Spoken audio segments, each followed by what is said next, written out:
Hello and welcome to yet another exciting episode of Ignite with Mwangala. And remember, the aim of this show is to bring you real people with real stories meant to leave a lasting and positive impact on your lives. I'm your host, Mwangala Chakalashi Santos. Now today we're joined by a veteran politician, a lawyer. He is the leader of the United Liberal Party, State Counsel Sikwiba Sikota. State Counsel, welcome to Ignite with Mwangala. Thank you for having me. Now, obviously, when we talk about State Counsel Sakwiba Sikota, the first thing that comes to people's minds is, he's a lawyer, he's a state counsel. He's dealt with a number of cases. But today, we're not here to talk about that. We're here to talk about your political journey. Some of the cases have been political, wow. You'll still end up with that. So your life has been full of politics, I guess? Yes. Okay. So maybe briefly, who is Sikwiba Sikota? Like you said, I'm the leader of the United Liberal Party. I'm a lawyer by profession, although I'm also a politician. But my livelihood I earn from being a lawyer. I also have a degree both in law and in politics. So it isn't that I'm just accidentally into politics. I've actually got that background academically with that. My minors were in psychology and mathematics. That's what I minored in, but majored in law and politics. That was way back in 1980 when I graduated. Thereafter, I went into teaching for just about 9 months in the legal department at NIPA. And after that 9 month stint, I then went into private practice with the firm of Soli Patel, Hamir and Lawrence. I was there for about 3 years, and then I was poached by the late Mr. Chigaga and joined Chigaga and Company as a junior partner, and stayed with him and eventually bought him out, and together with 2 other colleagues of mine. And then we later changed the name to Central Chambers. And my other 2 colleagues, one passed away, unfortunately, and the other one went earlier than I did into politics and retired from the law firm. She's back into law now, but she's got her own firm. So now I then became the sole partner of Central Chambers. Great. Now today we're talking about your political life. Maybe my first question would be, who inspired you to actually look at politics and get involved? Well, I grew up in a political home. Both my parents, my mother and my father, were active in the liberation struggles for independence. Some of the first unit meetings were actually held at our home. I was a young boy then. I didn't understand what was going on. All I used to see is large numbers of people, and I thought, oh, these people are having fun. Didn't know that they were actually trying to set out plans for the future liberation of our country. And then after independence, my parents continued to be active, and so as I was also growing older, I became more aware of politics and what they were doing. And so I had that background and interacting with various politicians. For example, the winners are, that is Sikota winner and late Arthur winner. Those are my uncles, were my uncle in terms of the late Arthur winner. And they always used to be at home, and they would be debating with my dad and all that about politics and so on. And so in between, you'd be listening. Of course, attention span would not be that high for us, but you'd pick up one or two things. And then because you knew the people, you'd seen them as coming to your home at one time or another, even when the news came and one of them came onto the news, you say, oh yeah, that's my uncle so-and-so, that's uncle so-and-so, and so on. So you had that interest in seeing what they were doing. So that got inbred in terms of the politics. Okay. So how has that journey been now? Looking at where you're coming from, obviously at the tender age, to where you are now. Maybe let me take you back to your UPND days. I know that you're a founding member of the UPND. How was that journey? Actually, I started in politics before UPND. I first actively got into politics in 1990 on the formation of the movement for multi-party democracy. I was quite active in that the people who gave birth to the MMD, that is Kashambatwa Duwanika and Derek Chitala, were people that I knew. They were older than me, but we were almost in the same age bracket, but they were slightly older than I was. And since we knew each other, I would interact with them. And in fact, one or two of the MMD planning meetings were actually, at that time I was staying in a flat in Long Acres, the state insurance flats. One or two of the meetings were actually held in my flat. So that is when I really became active politically. And if you go into the book, The Hour Is Come, which was written by Akashambato and Bixita Liwanika, they've actually got a list of the people who attended the first Garden House meeting. I don't know whether you've looked at it. There's actually a list. And if you go there, you'll find my name is in there. So, wow.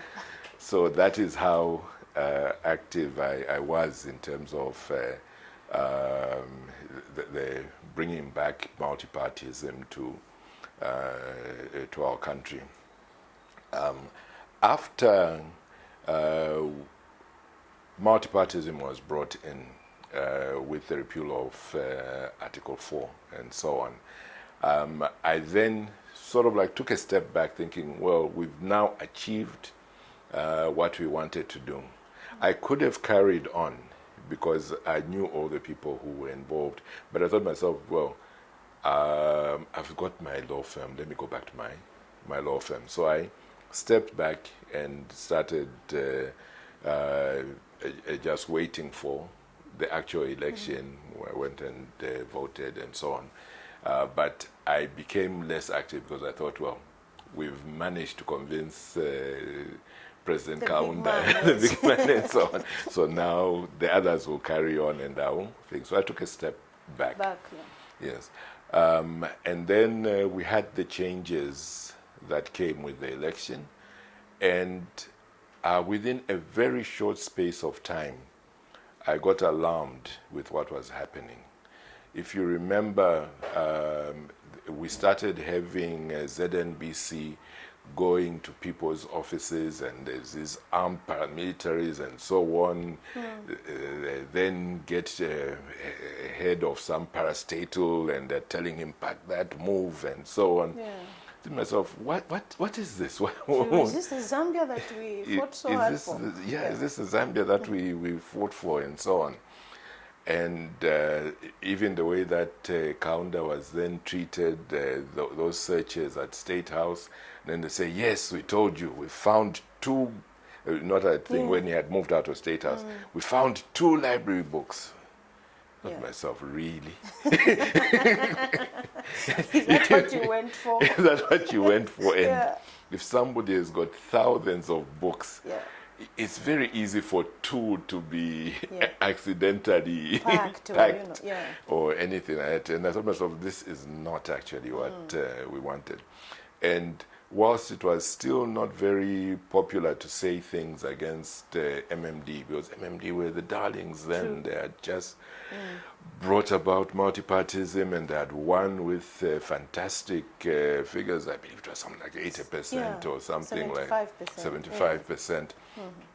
And nobody was willing to say anything bad. But within the first few weeks, I actually went went onto television and said, "This is wrong. What is happening is wrong. This is not what we should be doing." And then I stepped away from MMD.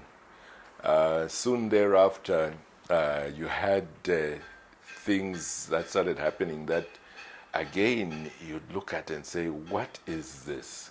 There was, for example, the zero option, so-called. Remember that? Yes. Yes, and that was actually quite interesting, in that a lot of lawyers were not willing to take up matters for UNIP. UNIP was still a dirty word by then. Yeah, you true. know? I remember. Yeah, and people were not willing to. And then I got word that there was President Kaunda wanted to get some lawyers, and they were asking whether I would be willing to take it up. I said, "Why not? I mean, I'm a lawyer if I'm instructed." And then they said, "Can you come and meet him, and so that you can make him?" So I went, we met with him, and then he said that, "I know you are MMD, so is this going to be a problem for you?" So I said, even if I was MMD, it would be no problem. My politics is different from your profession. From my profession.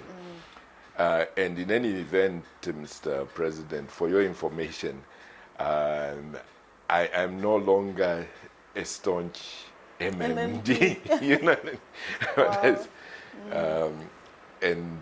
So I agreed to be part of the team.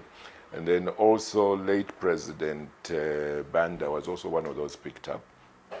And he was somebody who was a friend of my late dad. And he also said, "No, I want you to be my lawyer." And I was really very honored that he asked me to be his lawyer. Honored in the sense that, more honored than even Kaunda asking me, because this is somebody who had seen me growing up, because we're friends with my dad, and I mean, from the time I was a little boy and so on. So to think that somebody who has seen you in that kind of state has got enough confidence to say, can you represent me? You know, which is different from President Kaunda. President Kaunda, I didn't grow up before him, and so on. He knew my dad, yes, but he never used to come to our house and home, so he didn't know me. That's why. So I'm not trying to belittle President Kaunda when I say that I was very honored, more honored with that. I hear you. Yeah. And so I took on the case together with other lawyers, and we successfully managed to argue the matter. And even before the actual trial, when there was the state of emergency and so on to be debated in Parliament, we all thought, maybe let's go there, because we knew the MMD MPs, because, like I said, I had been part of the formation of the party and so on. So we went and we saw practically all the MPs to try to reason with them that, look, we don't need a state of emergency. This is not called for, and it's just going to bring about bad precedent and so on. And what was really embarrassing, I think, is that when you'd be one-on-one with these MPs, and then you're trying to convince them, you will see that, okay, you've made your point and they are conceding. But they'll go and do something else. They'll go and do something else. I think the pressure from the party, because you'd be there and you say, is there any point that you think maybe I've not represented or I've overlooked? You know what I mean? They say, no. What you've said makes sense. Now, if it makes sense, why, when you go and vote, something else? You do something else. Yeah. But that is the problem with having the party be what motivates what you do rather than you being motivated by what is right. A few of them, though, I give credit and honor to them. A few of them did. One who comes to mind immediately is Akashamba Toa Mbitsidalionika. He did the right thing. He didn't stick with.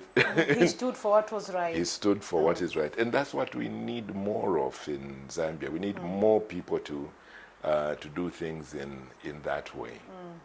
Well said. We're going to take a short break, and when we come back, we continue. I know you've started with the MMD. I know you also are a founding member of the UPND. So when we come back, we talk about your political life while you were with the UPND before we finally talk about your current party and where you are now. Oh. We take a short break, and when we come back, we continue talking to State Counsel Sikwiba Sikota. Do stay with us.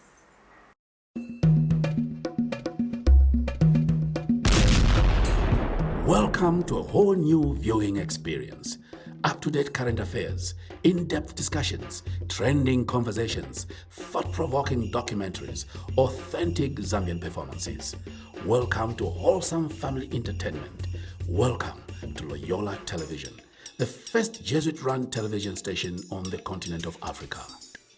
Loyola Television, specializing in local content that explores the vast reservoir of our music, art, and culture. Together, we can promote the message of hope, peace, love, tolerance, and unity in our nation. Loyola Television, the more, the better, the greater. Welcome back, and if you're joining us now, I am talking to State Counsel Sakwiba Sikota, who is also the leader for the United Liberal Party, ULP. Now, obviously, you've talked about, being honored by, when former president, late president, may he so rest in peace, asked you to represent him.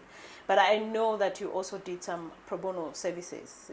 Would you like to talk about some of the services that you offered? Yes, because of having a desire to have the least privileged in our society also heard in their cases dealt with, and knowing that they didn't have the means to do so. There's a lot of pro bono cases that I did do. For example, there were those riots where a lot of youths were rounded up, and amongst them were even juveniles and some, I would even say, toddlers. I think the youngest one was something like 7 years old. Myself, together with others, one of them, in fact, who was part of that is the current speaker, Nelly Muti, and others, Mwangala Zalumis and others. We then decided that these people needed representation, that it wasn't fair that they don't get to be represented. So we did their cases free of charge. They're not the only ones that I did free services for. There were the students who had been expelled from university, and I took up their cases as well to get them to be able to get back to UNZA. Then there was also the civil servants' wage freeze. I thought that politically that was not right, and so I took up that matter as well and managed to get the courts to declare that that wage freeze was unconstitutional. And so I did a lot of things in the background, which, although legal, were also political. Yeah, for sure. Yes. Yeah. Okay, great. You also worked with Women for Change, I want to believe. Yes, I also worked for Women for Change. I was a board member for Women for Change for a good number of years, and in fact only stopped being a board member when I went back into active politics, because it wouldn't have been right to be to sitting. sit on the board while you're Yes. actively involved with politics. But whilst with Women for Change is an organization that does a lot for the women folk in Zambia. And so that also helped me to understand the problems that rural people have, that women have, and so on. And I think that helped me to get a greater understanding of what needs to be done for those people. Okay, so from Women for Change, you've talked of now getting fully involved or actively involved in politics. Was that with now the UPND? That was with the UPND. One day I got a visitation from a colleague of mine. He's much older than me, although I say colleague of mine. And that is Mr. David Matongo. And he came and saw me, and he said that Mr. Mazoka wanted to see me. He had called that he wanted to see me. I had met Mr. Mazoka before, but not in terms of politics. I had met him when he was on the board of the Post newspapers, because he used to be chair of the Post newspapers. And I was the secretary of the board for the Post newspapers. So I interacted with him. So he knew me.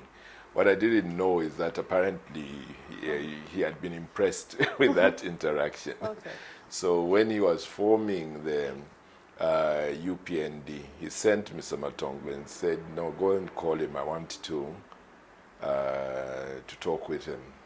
So I went over, had a discussion with him, a very long discussion, the whole afternoon, and we went into the evening. There were just the three of us, that is David Matongo, late Mazoka, and myself.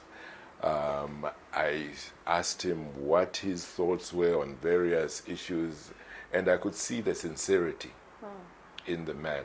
And not only the sincerity, but also that he had good ideas as to what he wanted to do. He had a plan for the Zambian people. And I was impressed, and I thought to myself, no, this is a good thing to be involved with, you know. And then I was offered the position of being the chair legal in UPND. I was honored and accepted. So I was chair legal for about 6 months or so. And then, as fate would have it, it was decided that I should be moved up. So then that's when I became one of the vice presidents, because UPND's constitution had 2 vice presidents. The other one was Dr. Mulirwa, was the other vice president, and I was the other vice president.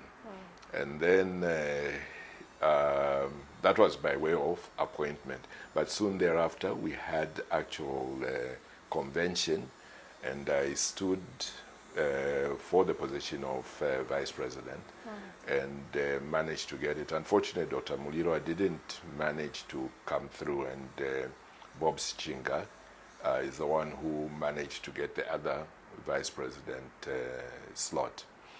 And then we went full out in campaigning. We went the lengths and breadths of this country. We were sleeping in huts. I can imagine. So at the time, was the current president a member of the UPND? No, he wasn't. He wasn't a member at that time. He was a friend of the late president, and they had some business dealings, but he wasn't in the UPND at the time. No, he wasn't at the time. Okay. No. And so at times, yes, would see him, and he did have maybe a desire in the background to be supportive. I, for example, am somebody who benefited from support from him in Livingston. There was a time when I needed to get a brick-making machine, block-making machine for one of the groups that were there. And he actually, when I asked him whether he'd be able to sponsor that, he actually did. Gladly did it. Yeah, he did do it. But he was in the So your background. interactions with the current president, Mr. Hakainde Hichilema, started way, way back. Yes, it started way back. Okay. Apart from that, when I became a member of parliament for Livingstone, the biggest employer in Livingstone at that time was the hotel where he was. Okay. He was chairman. So we had a lot of interactions because there were issues such as the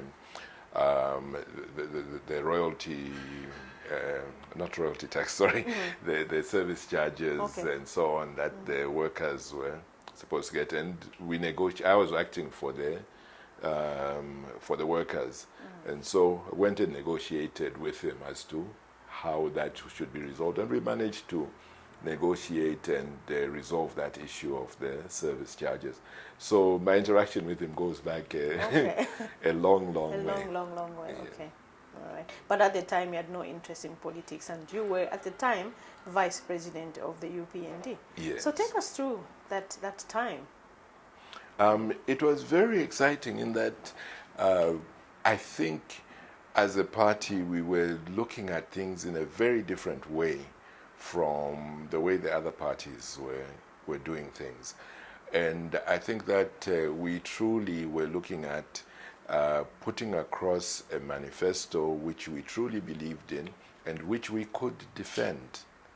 And that is what made people start looking at us in a more serious way, in that it wasn't just that we had a manifesto that we were parroting, but we actually would be able to sit down and defend it.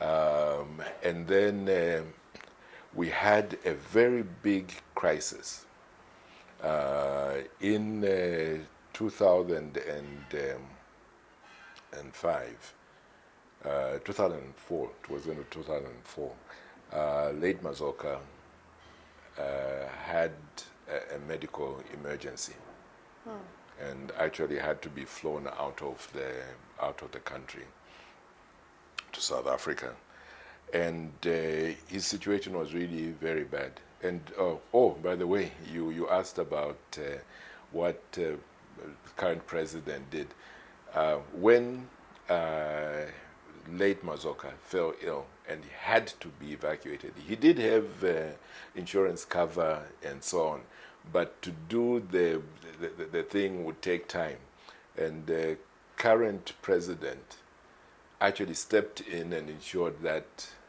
the money for the evacuation was so he available. Facilitated the trip. He facilitated. When the money came back from the insurance, he was paid back. But I mean, there was a need for an immediate. For him to. Yeah. Okay. And so at the time, the current president was working. He was not a party member. Is that right? No, he wasn't. Okay. No. But he was helpful, like you've seen with the evacuation. That was he came in, and that was a very important thing. So we had that crisis in UPND that we don't have our president, and I don't think that a lot of people realized how seriously ill he was, because we didn't let out all the information. He was actually in a coma and not able to communicate. But we didn't let the general public know that. In a few of the papers there was speculation saying, no, why haven't we heard from him and so on? And we said, no, because he's resting. We didn't say he's jogging. Like I like that. But you were very strategic to say, no, he's resting. He's which resting. Helped. Which helped. And we thought to ourselves, what do we do to get people to stop saying, where is he? So we said to ourselves, we now need to become extremely active. I was the acting president then, so I called all my colleagues together and said, we need to be very visible and very active and very effective. To cover for the absence. To cover of the for the absence, so that people will not notice. Otherwise, this party is going to die. And when was that? This is 2004. Yeah, 2004, 2005. Somewhere yeah. there. And so what we did is we then created shadow portfolios for various of our MPs, that if a matter comes up on this issue, you be the lead, and so you must concentrate on knowing this area, so that when we are responding in Parliament, it is effective. Apart from that, in Parliament, we've got what is called a private motion day, which is on a Wednesday. We said we need every single Wednesday to have at least 2 motions that we'll present, so that people will be hearing, and not just frivolous, but important motions that will make the Zambians say, oh, you've heard what those people are doing. And we line them up, and then everybody would know that there's this motion coming up, so that the others who are going to then come and support the sponsor and seconder of it would also be speaking sense on it, so that people would start saying, well, that seems to be an alternative. True. That was a smart way. Yeah. It was a strategic move. At that point, we also said one of the big things that we can also do is let us have an alternative budget. So I said we must put together an alternative budget. So we put together a group of people to start working on the alternative budget. Seeing that I'm not an economist, but my colleague Bob Schinga is somebody who's good with numbers. Although I've got a minor in mathematics. That is not. Was it by God's grace? Yeah. So then I delegated to him to be the one who would actually present. And we got various people to start putting it together. And a week, or something like a week before the official budget by the government was to come out, we presented our budget. And it was so well done that people, when they compared with what came after, were saying that no, this would have been better. This would have been better. This one is better. We also had the State of the Nation address before then, and with that one, I'm the one who presented that. And again, even the State of the Nation address that we produced, people would say, no, that's much better than the official State of the Nation address that came from government. We ensured that all the members of Parliament were raising questions, and they had good follow-up questions to the written questions they had put in. And so people really started saying, this is what a political party should be like, you know. And that is what made us survive. Believe me, if we did not do that, UPND would have died, because it was a very critical time. Mr. Mazoka was not in the country for 9 months. Wow. It was that long, but because of that plan that we put together, we're able to hold the party and keep it afloat. A lot of people don't know how much effort that must have been a lot of work for you. It was, but worthwhile work. Great. Yeah. So now let's talk about the transition of UPND after late Anderson Mazoka dies to now the current president, Hakainde Hichilema. How was that? Or maybe before you even get there, because I know by the time all this was happening, you were still vice president, I'm guessing, of the party? Well, I was vice president. When Mr. Mazoka was ill and out of the country, I was acting president. Yeah. Okay. So let's probably talk about the transition, you know, after he passes on. Well, he came back, and everybody was very happy. And it seemed like now we were going to be able to carry on from soldier on from soldier the hard on, work yes. that was put in Yes. 9 months that he was away. And then we went into negotiations with UNIP and with FDD, and formed what we called the UDA, United Democratic Alliance. And all the members of parliament and so on would be under the UDA banner that we're going to go forward. And it was stated that we would be choosing who would be the president of the UDA. Of the UDA. And it was understood generally that the one who would be the UDA president would be Mr. Mazoka, because of the way he was and everything. On that basis, that he would be the right person to go forward. And that with the issue of who would then be vice president, at that time, you remember, there wasn't a ticket where you have president and vice president, but who would be vice president after the election, because we were very, very confident that UDA was going to win. We were extremely, extremely confident. I like that. I think most Zambians were. Yes, and I think we were going to win. Unfortunately, a few things happened which messed up that opportunity. But I can assure you, the win was there for UDA. It was going to win. And unfortunately, just about 3 months or so before the election, late Mazoka passed away. And so now there was the issue of who in UPND who would take over from him, and then also thereafter what was to happen to UDA and so on. With UDA, it was agreed amongst the parties, that is UPND, FDD, and UNIP, that it shouldn't be limited to only these three. That in fact, the three of them should try to entice other parties to join into the alliance, into UDA, to make it broader and so on. And in principle, that was agreed that is what would happen. We then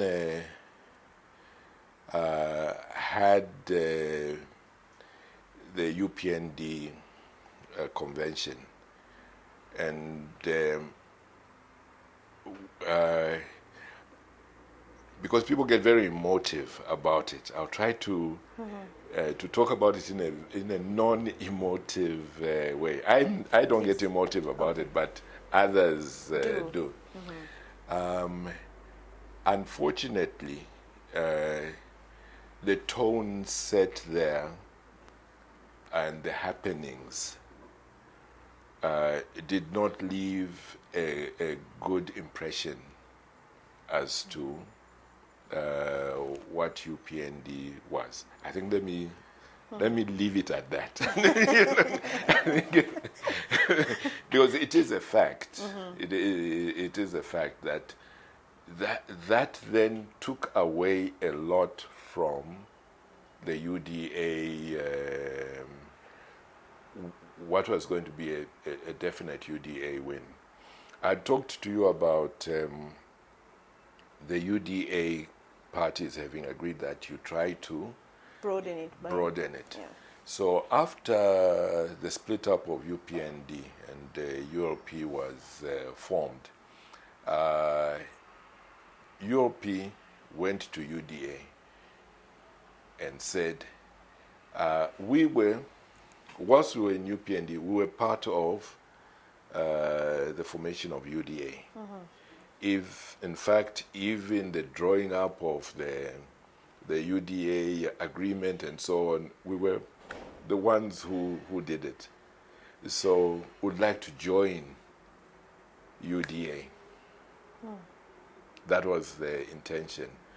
But I won't say which party, but there was one party which said no, you cannot let in ULP. I'll leave that to your speculation as to which party that was. Yeah. Said no, you cannot let them in. So ULP could not force itself in, Yeah. although it had offered itself. But the other two were welcoming. But there's one of the But parties that which was said not. no. No.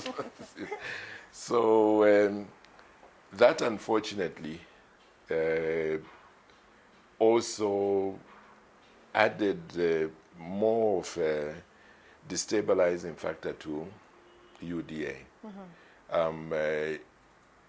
In spite of what had happened at the UPND convention, if ULP had not been again thrown out in that fashion from UDA, there would still have been a good chance that UDA would have won.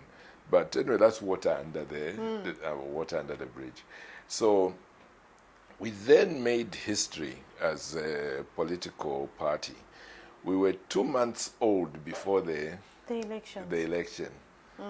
But we managed to outright win 3 seats. Outright. In Parliament. In Parliament. Outright in the sense that those were in the names of ULP.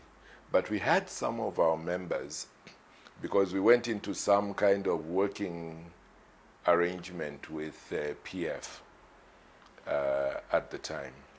And late SAT said that in certain constituencies, yes, it would be our members who would stand, but he'd want them to do so under the PF ticket because of the presidential whatever. He felt that if in those ones it was ULP, it would be harder for him to campaign. So he said, no problem.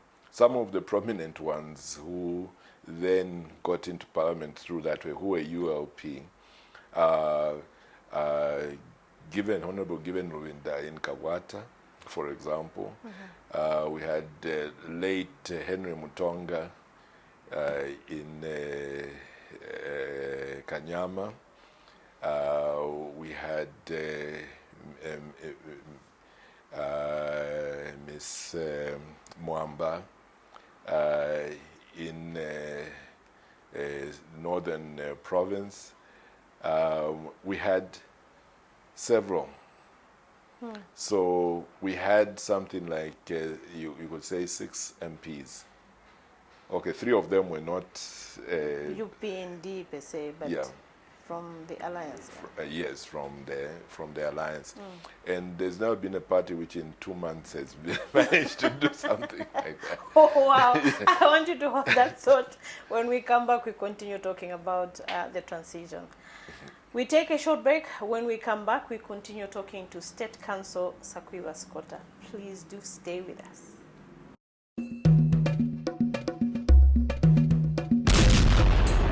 Welcome to a whole new viewing experience.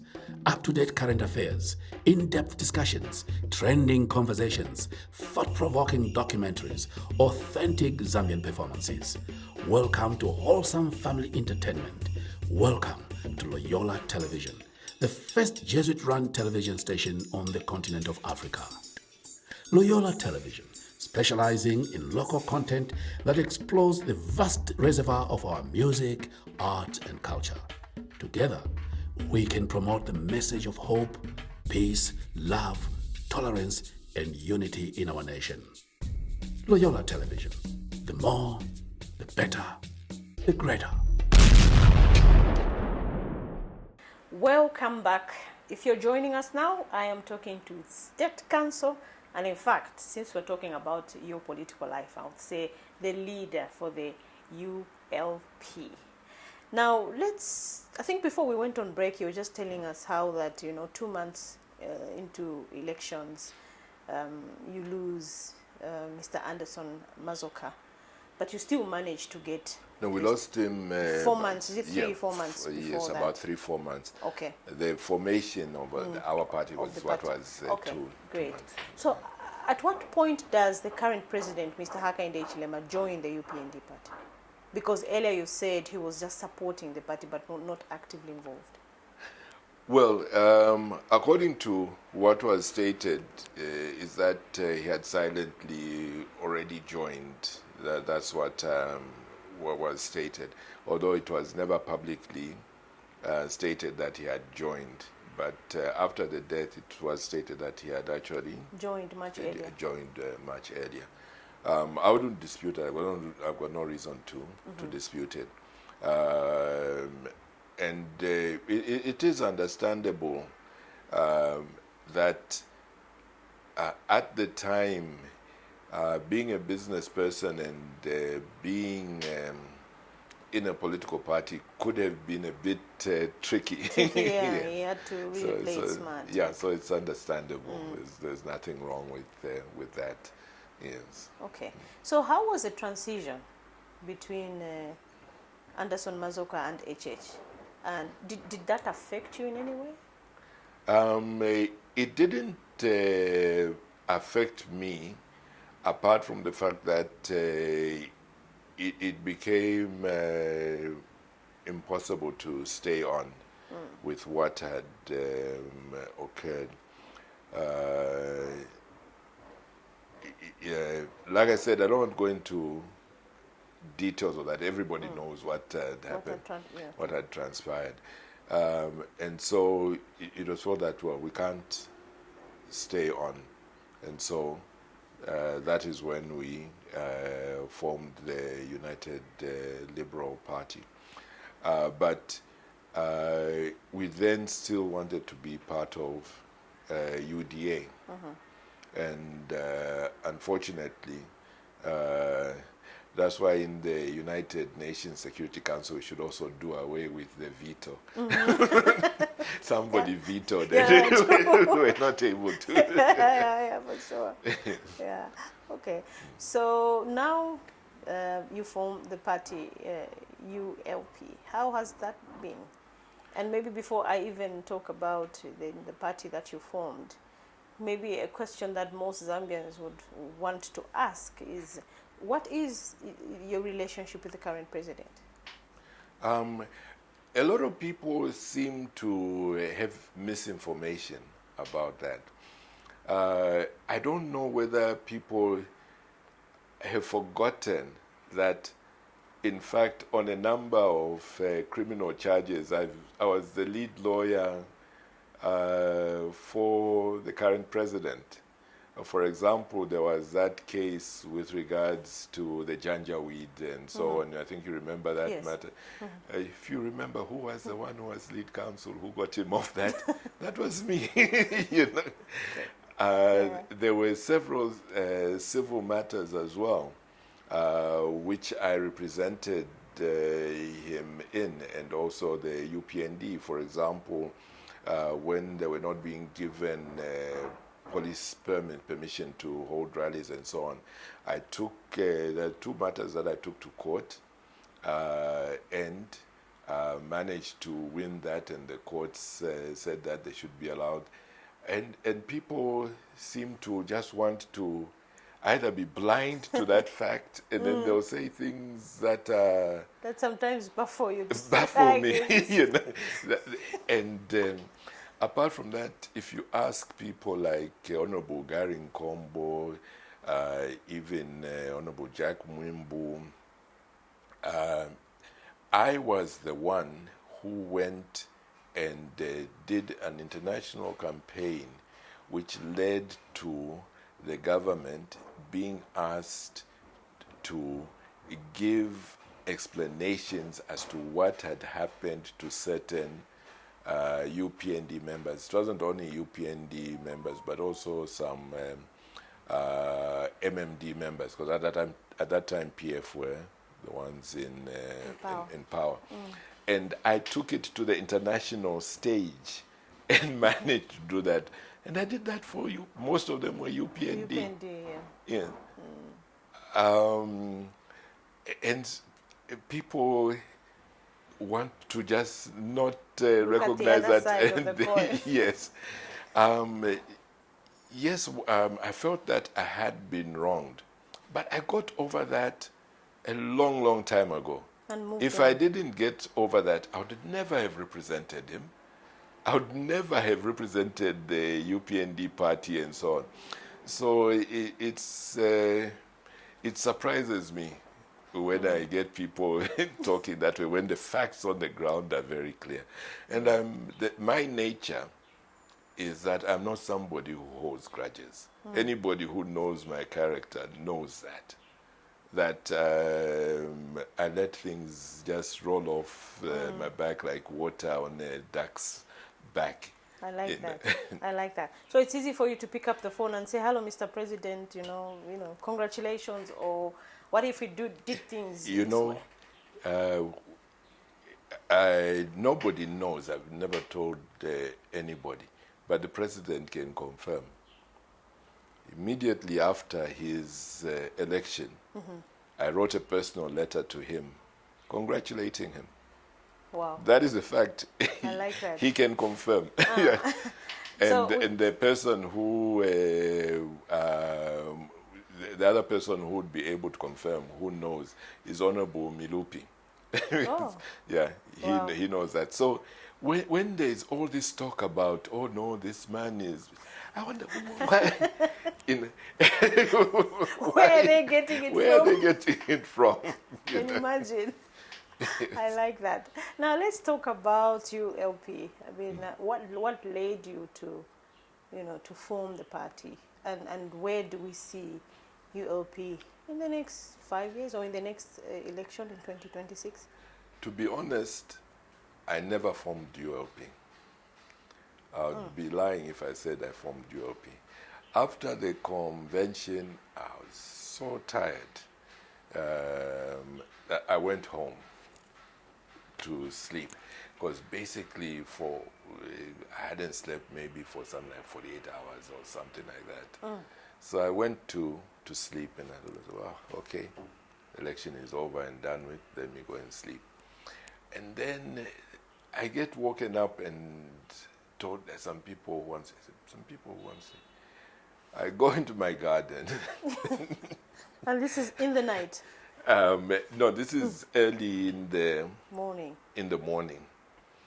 And it's filled with people, absolutely filled. And I say, what's this? And then I said, no, we want you to just sit down. We don't want you to talk. We want to talk to you. I said, what? What have I done this time? What is all this? Yeah. Then they told me that all night we've been meeting.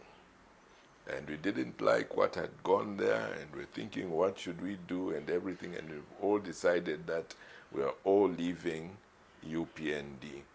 And we have formed a party. And that party we have formed, we're not asking you, we're telling you that you are going to be the leader. That's sort of like, So that's why I say that I didn't form it. I didn't even know. There was something like that happening in the background. That there was something like that happening in the background. And then they all talked, and talked about what had happened to them, how they felt, and so on. And it was so moving and touching that there was just no way. I couldn't even say, no, let me think about it or anything like that. There was no time to think There was no time. To myself, they've done all this, and who am I now to say no and to let them down? I was really touched, because it's not something I knew was even happening. It was so humbling for you, I guess. It was absolutely humbling. So that is how it was formed. I didn't form it. I was invited. I like that, to lead a group yes. of people. Okay, great. So where do we see ULP, especially maybe in the coming election 2026? Right now, what we're doing is we are reworking on our manifesto, because we want to make sure that we've got a manifesto which is current and up to date. We've sort of like in the past week thought to ourselves, let us not be too much in a haste, because with what is happening in the world, this Ukraine-Russia issue, there could be very grave and worldwide repercussions which would affect even how Zambia is to react, how Zambia will be affected.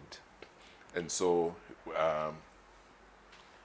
we're sort of like marking time to just see how that plays out before we finalize them. And we're almost getting to the stage of finalizing it. But that is what has made us sort of like say, hey, hold on a moment.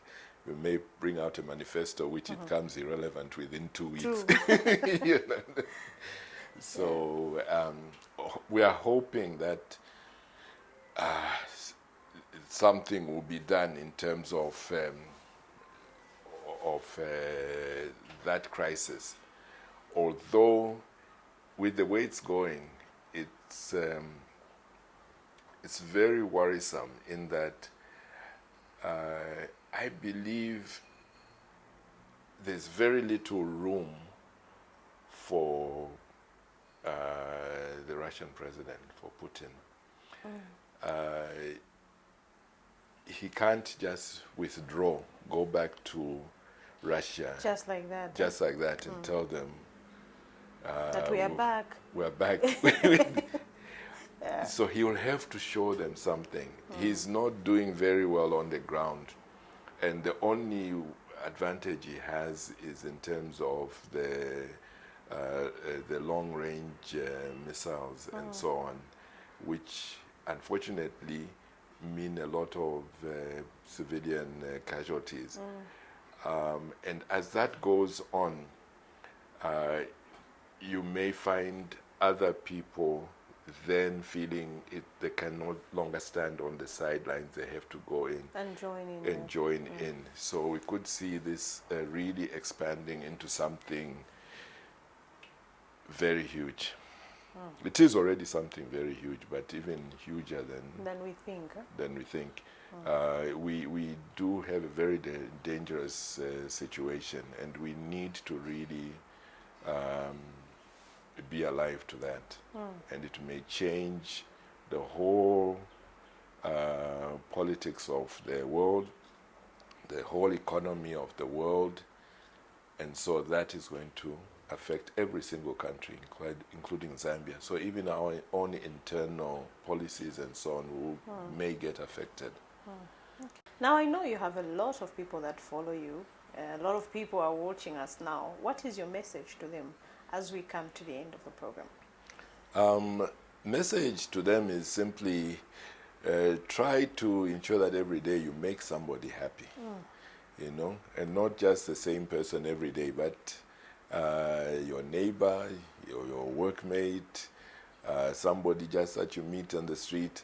If you're making people happy, there will be more of us who are happy, and the world become a better place. I'm guessing this is the last time that we're coming to talk to you.